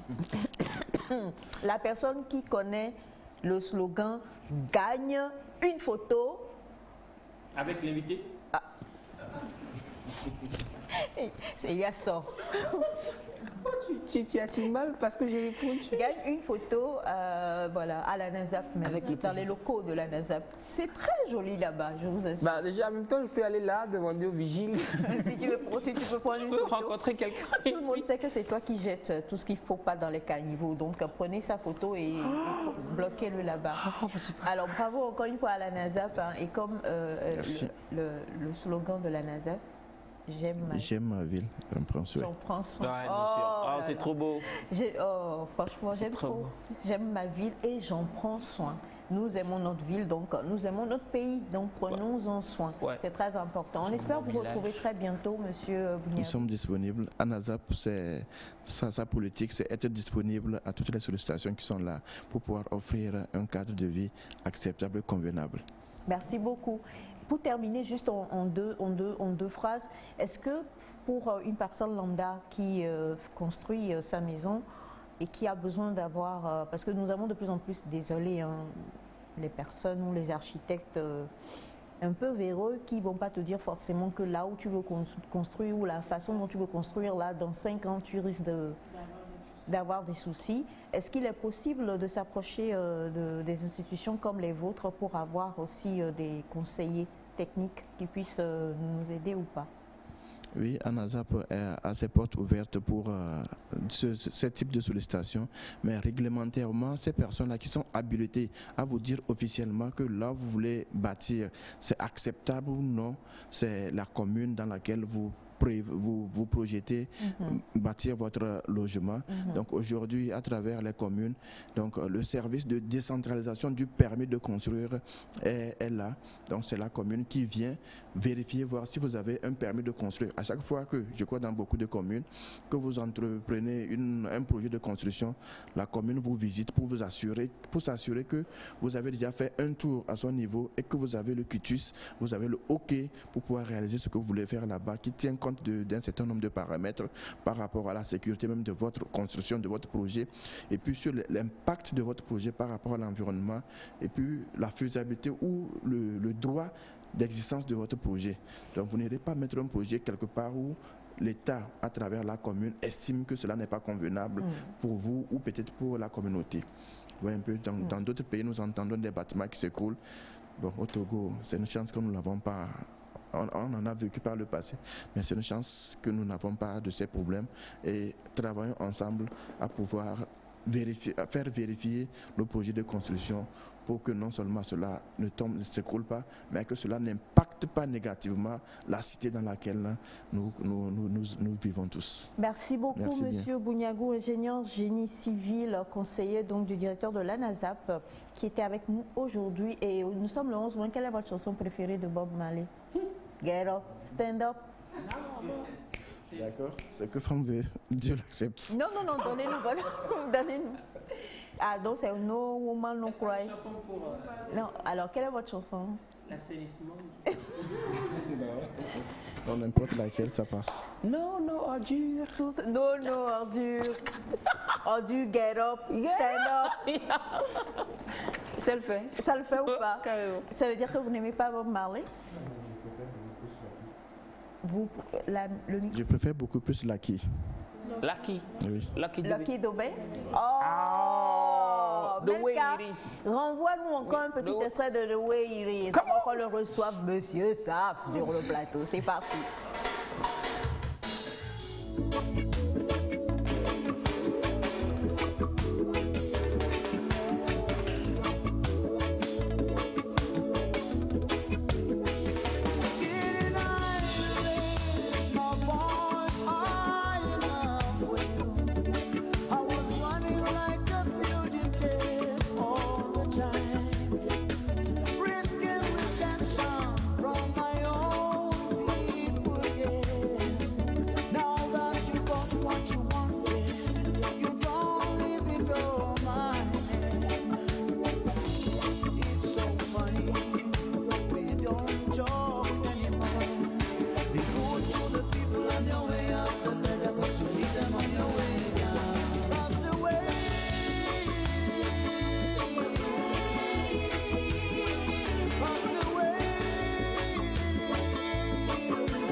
Ça, j'ai cru que, quand je vous ai vu, j'ai cru que vous alliez commencer la chorégraphie. Hein. Non, pas encore. Pas encore. Bonjour Monsieur Saf. Bonjour Madame Aïcha, bonjour le plateau. Bonjour Monsieur Saf. Merci. Bonne arrivée. Merci beaucoup. Alors, je vais venir à vous tout à l'heure, mais je sais que on ne peut pas être psychologue sans ne pas aimer la lecture. Oui, il faut beaucoup être cultivé. Il faut beaucoup. Tu entends, non? Oui, bien sûr, cultivé. Ok. Alors, avec Émilie aujourd'hui, on va découvrir l'œuvre du jour. Exactement. Alors, comme je l'ai déjà annoncé dans l'introduction, on va parler de Dogissimi ce matin, de l'auteur Paul Azoumé, c'est un Béninois. Mais quand tu fais des recherches, à la base, on disait plutôt le roman du Dahomey. Hein. Voilà, le roman du Dahomey. Mais bon, Dahomey, c'est bénin actuellement. Alors oui, dans ce roman, on retrouve quand même l'histoire de ces peuples comme les Maïnou et l'histoire du roi Gézo et des personnages comme Tofa et le personnage même éponyme Dogissimi. Alors, quand on dit Dogissimi, déjà, j'ai entendu un Béninois qui m'a dit que Dogissimi, c'est distingue-moi en fait. Dogissimi, distingue-moi. C'est ce que Dogissimi. ça. Dogissimi, distingue-moi. C'est comme en éveil. Ouais, Dogissimi. Mais bon, dans leur langue, c'est Dogissimi, ils disent, donc ça veut dire distingue-moi. Et c'est exactement l'histoire de cette jeune femme très très très fidèle à son amoureux nommé Tofa. Voilà, et elle a été fidèle jusqu'à la mort. Pourquoi jusqu'à la mort? Je vous raconte l'histoire. Alors, Dogissimi, c'est déjà une très belle femme, très convoitée dans le royaume sous le règne de Gézo. Alors, le roi Gézo se lève un beau matin, il se dit, ok, je vais venger mes amis blancs qui ont été tués à Kinglo, dont le royaume des Maïnou au nord, les Maïnou de Mudjroto exactement. Donc vous imaginez un roi voilà, qui se lève et qui part venger ses amis blancs. La cour lui a dit, le roi, ce que tu vas faire là, c'est pas bien, ne le fais pas. Mais Gézo a dit non, ses amis vraiment jouissaient quand même d'une protection royale. Pourquoi ils ont été tués? Donc lui, il va aller livrer guerre et il va venger ses amis blancs. Et contre toute attente, il est allé, il a apporté les meilleurs soldats. Et d'entre ces soldats, on retrouve le prince Tofa, qui est le mari de Dogissimi.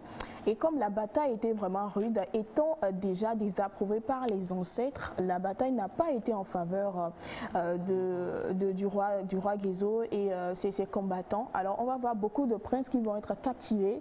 Et dans ces princes, on retrouve Tofa qui a été captivé. On ne sait s'il a été emprisonné, tué ou non. Alors le roi Gézo va être vraiment porté sur le coup de ses combattants en courant pour échapper vraiment à la mort. Et au retour, Dogissimi s'attendait à revoir son amoureux, ce qui ne fut pas le cas. Et elle a pris quand même le courage de crier en public que voilà que le roi est la cause de la mort de son amoureux, ce qui n'était pas vraiment autorisé parce qu'en ce temps les femmes n'avaient pas la parole en public. Donc son audace a fait boum au cœur de Vidaro, un prince aussi qui la convoitait. Donc bon, le prince s'est dit comme l'autre là ne va plus revenir, je vais quand même tout faire pour conquérir le cœur de Dogissimi, ce qu'elle va refuser. Elle va attendre le retour de Tofa et il y aura encore une autre guerre, toujours contre les Maïnou du nord de Mudjroto, mais cette fois-ci, le roi Gézo et ses compagnons vont revenir avec la victoire et on va ramener en fait la tête de son amoureux. Voilà, donc déception de Dogissimi, elle a continué encore, pas crier encore plus fort, pas dénoncer les injustices de ce royaume. Et bon, à la fin de l'histoire, elle a été condamnée à être ensevelie vivante avec le crâne de son amoureux Tofa. Donc voilà, donc en fait Dogissimi, c'est aussi un roman à l'allure Roméo et Juliette, voilà, de l'amour quand même en l'air, mais ça vous permet de découvrir l'histoire de beaucoup de régions du Bénin, surtout le Dahomey, notons que déjà c'était le Dahomey et c'est les colons qui ont dit Dahomey et c'est resté comme ça. Alors pour revisiter quand même l'histoire, ça en vaut la peine de lire Dogissimi. C'est vrai que c'est gros, ça fait 610 pages. Donc, pour toute la nuit, quoi. Alors, c'est un peu l'œuvre du jour de ce matin. Pour ceux qui aimeraient bien avoir le roman, comme on dit ça sur Amazon.fr, tapez seulement Dogissimi et vous allez voir le prix. Faites-vous plaisir. En tout cas, on doit connaître notre histoire d'abord avant de vouloir découvrir l'histoire des autres. Voilà. C'est vrai qu'on parle du Bénin, mais le Bénin, c'est l'Afrique, quoi. C'est l'Afrique de l'Ouest et le Bénin, c'est quand même vraiment un gros patrimoine. Ouais. Ah oui. Ça, il faut le dire. C'est un pays chargé d'histoire. Ouais. Surtout pour la race noire, parce qu'on connaît tous tout ce qui s'est passé à partir de là et autres. Et jusqu'à présent, les gens viennent de partout pour pouvoir aller visiter. Et c'est très important. Et c'est un ouvrage qu'on recommande. C'est vrai que comme tu le dis, c'est une histoire Roméo et Juliette à la daroméenne ou à la béninoise. Mais en lisant cela, ça fait revivre quelque chose, quoi. C'était la période vraiment, le roi Guézo a existé. Tofa aussi a existé. Il y a des familles même Tofa. Oui, il y a des familles Tofa, il y a des familles Guézo toujours aujourd'hui. Donc c'est très important de pouvoir, comme tu le dis, connaître notre histoire au travers de la lecture. Moi, je verrais bien qu'on prenne ce livre et en faire un bon film. Oui, il y a des théâtres qui sont réalisés quand même. Oui. Vous imaginez, moi par exemple, dans le rôle de Tofa, on t'arrache la tête. Pourquoi Tofa? On t'arrache la tête là rapidement. Non, rapidement. Faut que je vive jusqu'à la fin du film. Alors merci beaucoup à toi, Émilie. Et Monsieur Saf est là. On va revenir sur le témoignage de la dame du Sénégal d'hier. Mais avant de revenir à ça, il y a un très long témoignage qui est arrivé également. Vous allez réagir, vous et Bachana. Donc, je demanderai à Bachana d'être attentif, s'il vous plaît. Voilà. Bonjour à vous tous. Bonjour. Je suis tellement fière de votre émission. Tous les jours, que le bon Dieu vous protège et vous garde aussi pour nous les Togolais et pour l'Afrique. Ce matin, j'aimerais vous déranger un peu pour vos conseils. Bachana, le psychologue Saf, encore heureux, il est là. Je vis dans une maison d'une dame à Adido Gomé. J'ai une copine, on sort ensemble. Le 27 avril, elle était de passage le matin à 6 h et elle me demandait si je serais à la maison vers 9 h ou 10 h pour qu'elle puisse passer suivre le défilé. Et je lui disais que je ne sais pas si je serai là, mais dans ce cas, même si je ne suis pas là, je vais lui laisser la clé quelque part à son... Et ce sera fait. Maintenant, la fille est à la maison et un monsieur est venu appuyer à la sonnerie 4 fois. La fille est sortie voir qui était-ce. Le monsieur lui demandait d'après moi chez elle et la fille lui disait qu'elle ne sait pas où je suis allée. Le monsieur est rentré dans la maison, il a ouvert le garage, il a fait entrer sa moto. Le monsieur demande à la fille d'où elle vient et le nom. Après, la fille est rentrée dans la chambre. Quelques minutes après, la fille a commencé par sentir un malaise car le monsieur fait des va-et-vient dans la maison. Elle sortait de la chambre et disait au monsieur qu'il n'y a pas de chaise dans la cour de la maison, donc de venir rester dans la chambre en attendant que j'arrive. Quelques minutes après, le monsieur se met debout et va sur la petite, retire la télécommande chez la fille, le portable, dépose sur la table et met la fille au lit et commence par forcer la fille à enlever sa jupe. Et voilà. Comme elle ne pouvait rien faire, elle disait au monsieur de se lever, elle-même elle va se mettre en bonne position. Et c'est là, la fille a pris sa jupe et est sortie de la chambre pour partir. Arrivée au portail, c'est fermé et c'est là, elle est revenue rester dans la maison. Le monsieur sort, il prend sa moto et il part. C'est le lendemain que ma copine vient me raconter les faits. Le monsieur qui était venu, c'était le petit frère de la dame qui m'a engagé de rester dans cette maison et je ne sais pas quoi faire. S'il vous plaît, j'ai besoin de vos conseils. Merci. C'est bon? Oui, c'est bon. Et heureusement, l'oncle est là. Alors, Bachana?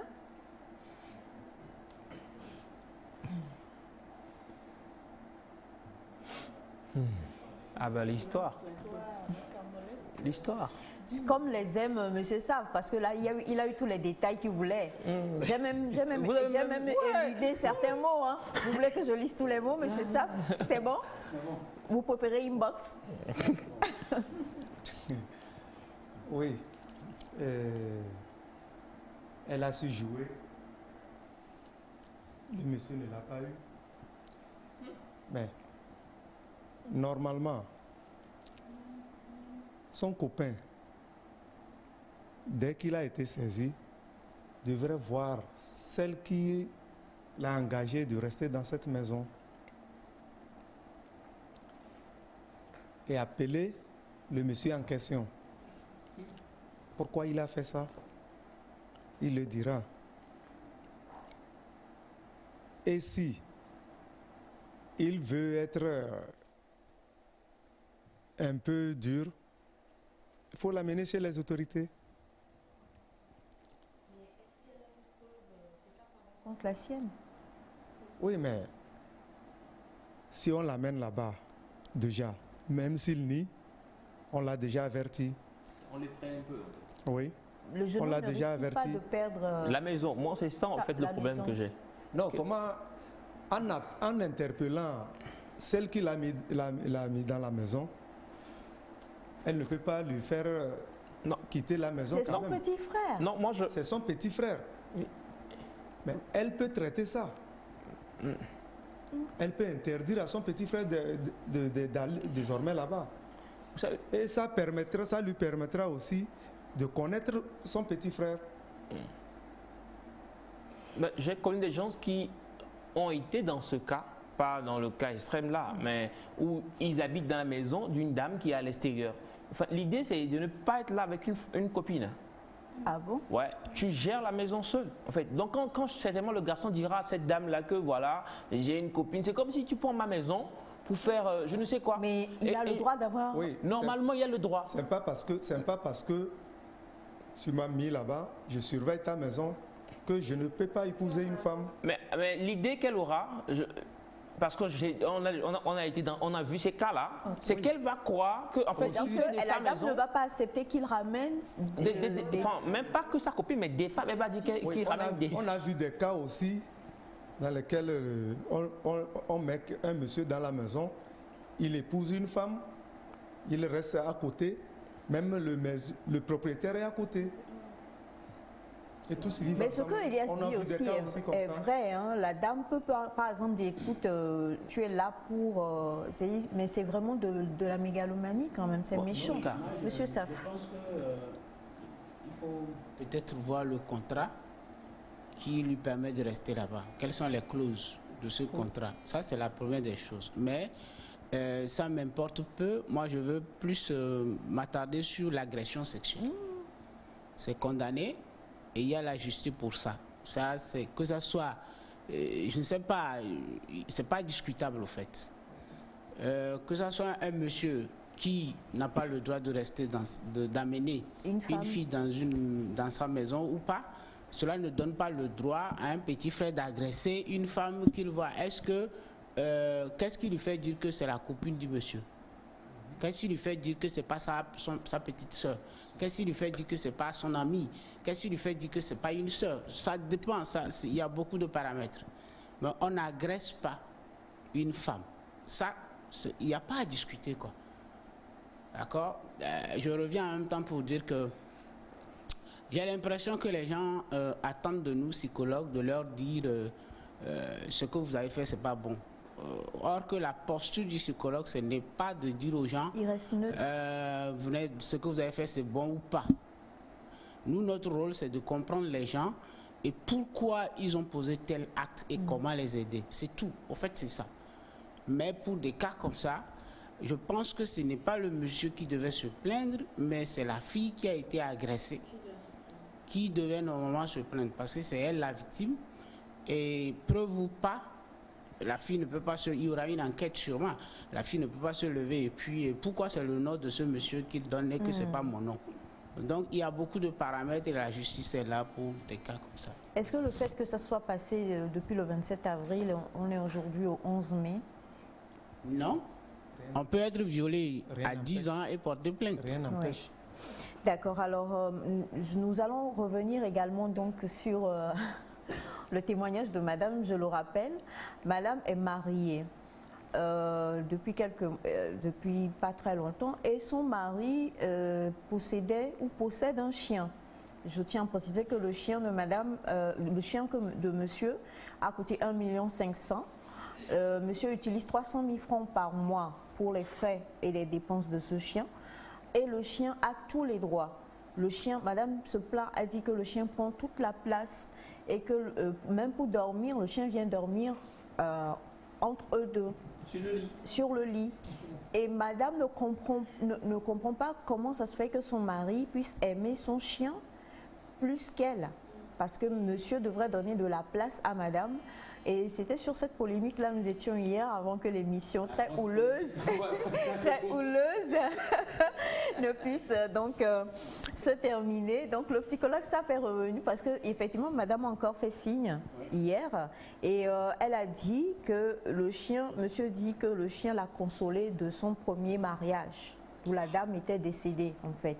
C'était pas un divorce, la première femme était décédée.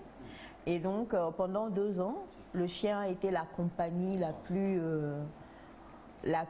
comment dire, la plus proche et autre du monsieur. Et aujourd'hui, monsieur, d'ailleurs, désolé, c'est une chienne, et la chienne porte le nom de l'ex-épouse. Genre, si l'ex-épouse s'appelait Sophie, la chienne s'appelle Sophie. Donc, Sophie dort avec... Je suis désolée. Sophie dort... Il dort avec 2 femmes. Non, je comprends maintenant. Je comprends la frustration de la dame. Ça voudra dire juste que le monsieur n'a pas fini son deuil. C'est clair, il faut un processus de deuil pour que véritablement la séparation soit faite. Au fait, quand vous perdez une personne très chère, la séparation qui est la meilleure des séparations, c'est la séparation psychologique. Quand vous n'avez pas fait la séparation psychologique, vous pouvez faire la séparation physique, mais la séparation psychologique, si ce n'est pas fait, ça veut dire que le deuil n'est pas fait. Donc il faut véritablement un processus de deuil, d'autant plus que ce chien porte le nom de son ex ou de la défunte. Ça montre que le monsieur n'est pas encore totalement détaché de cette femme morte. Vous voyez? Et donc aujourd'hui, la présence de cette femme n'est que la présence physique d'une personne, mais dans la pensée du monsieur, cette dame qui s'en est allée n'est pas partie. Donc tout ce que ce monsieur faisait à cet homme, il le fait aujourd'hui à cette chaîne-là qui représente cette personne qui est là. Ça peut rimer à un trouble, et quand le choc d'une personne décédée est là et qu'on n'a pas bien traversé le processus de deuil, ça peut déboucher sur un trouble. Et donc il se peut que ça soit un trouble et que le monsieur ne soit pas conscient même de ce trouble. Ouais, parce qu'il ne va pas accepter avoir un trouble. Donc il faut quand même la dame fasse une demande, demander à consulter pour le monsieur. Si le monsieur accepte d'aller voir un psy depuis le Sénégal, et puis ils vont commencer le protocole de traitement qui va peut-être permettre au monsieur de faire ce détachement-là. Je pense que c'est ce qu'il faut faire. Alors, monsieur Sab, vous le disiez, quand on perd une personne qui nous est chère, le meilleur détachement doit être psychologique. Oui. Là, c'est un chien, d'accord?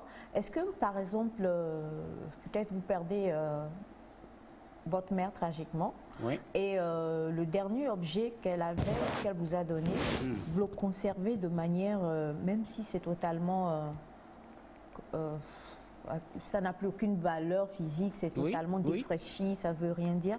Mais tant que vous avez cet objet-là, vous sentez un peu conforté parce que vous dites, tiens, ça c'est le dernier objet que cet être cher-là m'a offert. Exactement. Est-ce que ça c'est un détachement, ou bien c'est juste une manière, on a besoin de se détacher de ça aussi, ou bien c'est quand même, ça aide?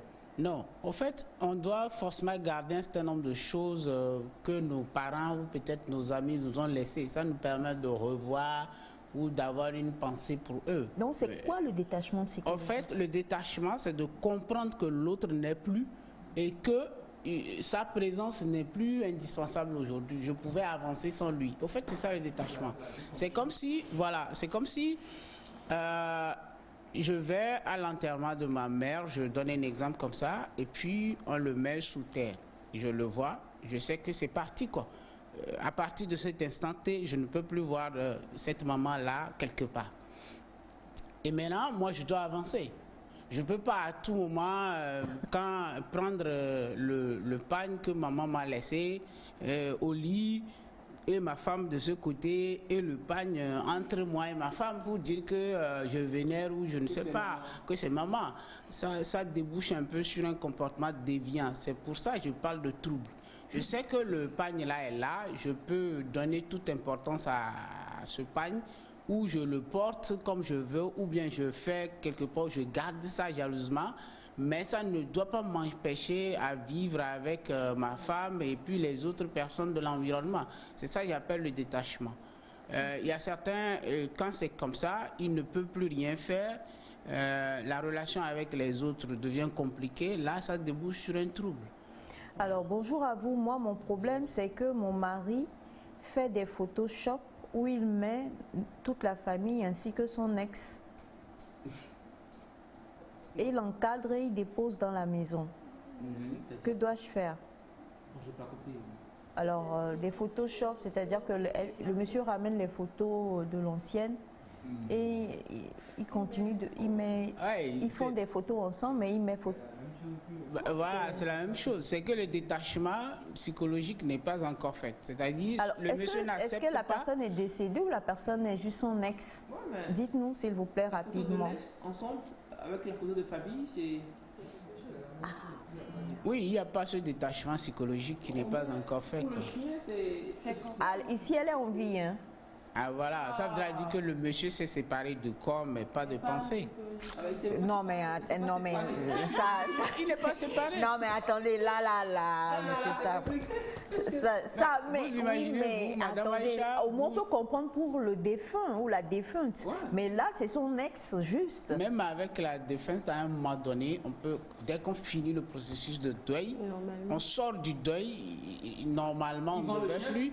Non, pas ça. Le chien est là, mais l'importance que ce chien a aujourd'hui, au détriment de la femme que ce monsieur a épousée, va briser un peu sa relation avec sa femme. Oui.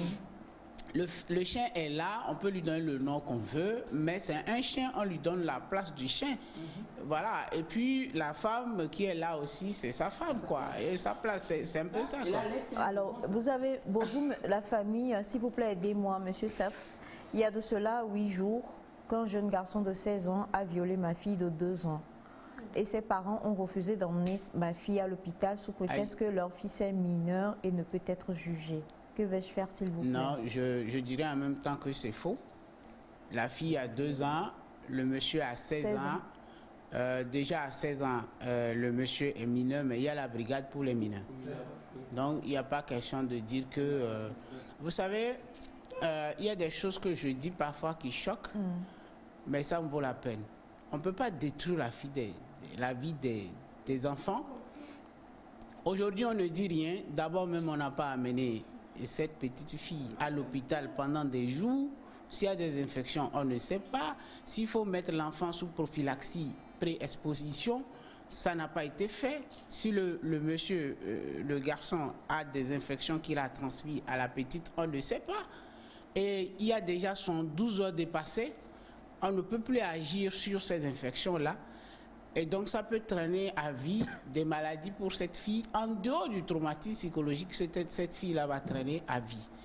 Donc, je pense qu'il y a des choses qu'on ne discute pas à la maison pour des raisons de famille ou des raisons de... Je ne sais pas. Il y a des choses sur lesquelles il ne faut pas quand même être trop large, quoi. Oui. C'est ça la loi, on l'applique et puis voilà, quoi. Je pense que c'est... Alors, il est important, madame, que vous preniez... le numéro du psychologue SAF et sachez, je vous le dis en même temps en direct, que je vais donner aussi votre numéro au psychologue SAF donc pour que la chose puisse se poursuivre. Et madame revient en insistant pour dire que, on revient à l'autre message, pour dire que en fait l'ex, c'est juste qu'ils ont rompu. Mais monsieur fait des Photoshop. Est-ce que à ce niveau-là... Ils ont rompu où? Devant elle ou bien c'est derrière? Mais monsieur Saf, vous êtes encore... On peut dire j'ai rompu, mais nos téléphones... Attendez, comment vous pouvez rompre? Comment vous pouvez prendre... Ils ont rompu, mais donc s'ils n'ont pas rompu, comment est-ce qu'ils peuvent être avec une autre femme, avec leurs enfants et faire Photoshop avec l'image de l'ex? La rupture peut être dite dans la bouche. Voilà, on s'est séparés et puis c'est fini quoi. Mais est-ce que dans nos téléphones on s'est séparés? Est-ce que derrière les murs on s'est séparés? Il y a beaucoup de paramètres. L'homme est complexe. Là, madame fait quoi? L'homme, quand je dis elle homme, déchire les photos ou pas? Non, pas ça, mais elle doit peut-être asseoir une discussion pour comprendre clairement la chose. Une discussion, oui, parce que si je dis je me suis séparé avec mon ex et que le lendemain, je reviens, je prends les habits de mon ex, j'expose et que l'autre femme est là-bas, comment? Mais ça, il n'y a pas à discuter quoi. Bon, je dis souvent quelque chose. Si vous vous sentez à l'aise là où vous êtes là, restez. Si vous ne vous sentez plus à l'aise là où vous êtes là, c'est pas à moi de vous dire, mais vous savez ce qu'il faut faire. Mais vous ne le dites pas. Non. Alors, bonjour à vous tous que sur le plateau. Monsieur Saf, si vous saviez à quel point nous vous aimons... C'est juste l'amour simple, hein, je comprends. Oh, vous avez c'est quoi? Si vous saviez à quel point nous vous aimons, vos conseils sont très très précieux. Que Dieu vous bénisse infiniment. Merci S'il vous plaît, moi, mon problème, c'est que mon mari est très intéressé par ma fille de 19 ans. Qui Trop est sa fille? intéressé. Je suis rentrée la fois dernière. Je l'ai trouvé qui sortait de la douche pendant que ma fille était en train de se laver. Quand je lui ai demandé, il m'a dit qu'elle avait demandé la pâte dentifrice et qu'il était venu lui donner. J'ai emmené ma fille chez le gynécologue, elle est toujours vierge. Oui, au fait, c'est des sujets qu'il faut véritablement comprendre. Je l'ai souvent dit, la relation, je ne sais pas si c'est sa propre fille, hein, le monsieur, ou bien c'est la fille. Non, c'est la fille de madame. Et non la fille du monsieur. Oui. D'accord. Alors là, je pense que quand on est parent, il faut savoir limiter le cadre. On ne peut pas, je l'ai souvent dit, on ne peut pas aller à la douche avec sa fille, même de je ne sais pas quel âge, quoi. Ça ne se fait pas. Vous traumatisez la fille. Si vous êtes maman ou si vous êtes papa? Que vous avez maman ou papa, un parent ne doit pas aller se doucher ensemble avec son enfant, peu importe le sexe. C'est-à-dire pourquoi? Cet enfant en son âge, il y a des images, quand l'enfant voit, c'est un traumatisme. L'enfant va se poser des questions, pourquoi vous avez ça et moi je n'ai pas si? Et vous-même vous êtes embarrassé à répondre. Et parfois même vous donnez des réponses inadaptées. Et ça traumatise l'enfant. Du coup, votre enfant va à la douche, prenez le temps de faire la douche à votre enfant, sortez l'enfant et après vous prenez votre douche. Je trouve ça un peu parfois bizarre et j'entends, c'est ma fille, c'est mon enfant et donc vous vous douchez tout le temps avec votre fille. Vous traumatisez l'enfant. Vous prédisposez l'enfant même à des actes que vous ne pouvez pas imaginer demain. Vous savez, un parent peut aller, je ne dis pas peut aller peut-être donner quelque chose à son enfant à la douche, ce n'est pas encore un problème, mais il faudrait que l'on sécurise le cadre. Ma fille est adolescente, elle a 19 ans, elle est adulte. L'image de ma fille, il y a certaines postures que moi, en tant que parent, je ne dois pas me déshabiller devant ma fille. Et ma fille ne doit pas se déshabiller devant moi. C'est des trucs sur lesquels on ne discute pas. C'est des normes, quoi. Son intimité à elle et mon intimité à moi, quoi. Un peu, c'est ça. Et donc, quand ce cadre est respecté, je pense qu'on va éviter beaucoup de choses. Parce que nous sommes des humains. Et j'avais parlé entre-temps des pulsions que nous avons dans notre chambre. La porte. Voilà. Et quand la porte cède, tout peut arriver à tout moment. Et donc, il ne faut pas prendre des risques quand surtout nous avons des grandes filles et nous avons des grands garçons autour de nous. Ça, c'est des trucs à faire. Et maintenant, par rapport à cette dame qui se plaint, je pense qu'elle doit asseoir une discussion avec son mari par rapport à la limite du cadre, quoi. Je pense que c'est ce qu'il faut faire. Alors, Alors, merci beaucoup, Monsieur Saf. Bonjour, je suis Clément. J'ai beaucoup aimé ce que Monsieur Saf a dit par rapport à son mot sur le détachement. C'est ce que je vis tous les jours pour pouvoir affronter ma vie. Et vous avez beaucoup d'autres messages. Hein. Malheureusement, nous sommes à la fin de l'émission. On va donc prendre, comme vous l'avez dit, c'est juste de l'amour dans la bouche. Les gens vous aiment pas vraiment. Laissez quand même votre numéro. D'accord, je vais laisser. 90 83 65 59. 90 83 65 59. 90 83 65 59. Et ne vous en faites pas, on va tout faire pour qu'il vienne tous les jours de cette semaine. Donc demain, il reviendra parce qu'il me doit également une chemise. Fausse promesse, ça ne ressemble pas à un psychologue. Oui, nous allons terminer cette émission en disant merci à Miss Melka Kouadan qui était avec nous, ainsi qu'à M. Pachatambou, M. Kogou et à Bachana, à toute la famille ici présente. Et on va vous permettre de suivre ce spot-là pour ce gros événement cinématographique qui arrive très très bientôt sous nos cieux. Et on se retrouve demain. Bye bye.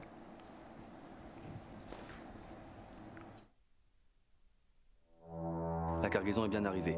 J'ai eu confirmation de la livraison des mitrailleuses M240 et des M2 Browning. Tu peux d'ores et déjà aviser ton gars d'Interpol.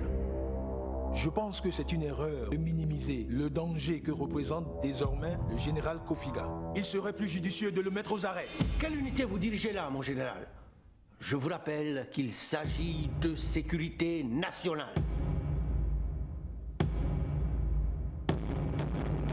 Faites le travail et faites-le bien. Veillez à ce que tes gars ne merdent pas.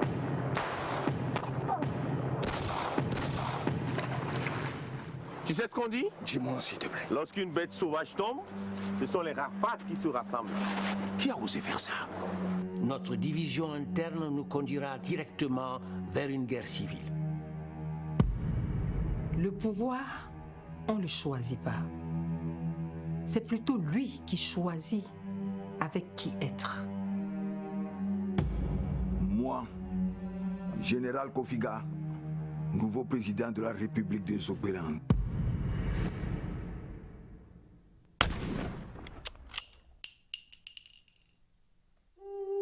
Je me suis battue toute ma vie pour ce fauteuil. Et ce n'est pas toi que j'ai élevé qui m'en empêchera.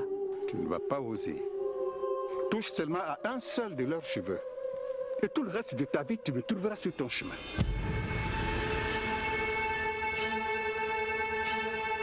Votre future élection va non seulement garantir la stabilité du pays, mais aussi ses libertés économiques. Et vous savez combien la France tient à ses partenaires. Que ce soit la sœur Grace ou le frère Édouard, le plus important est que ça soit nous. Une famille reste toujours une famille. MDA toujours au pouvoir, au pouvoir, au pouvoir. Je ne comprends pas pourquoi tu ne veux pas me croire. Avec ou sans ton aide, je trouverai l'assassin de mon père.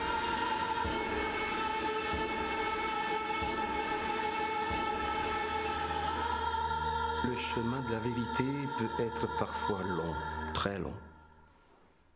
Mais tant qu'on est en vie, on peut continuer à le parcourir.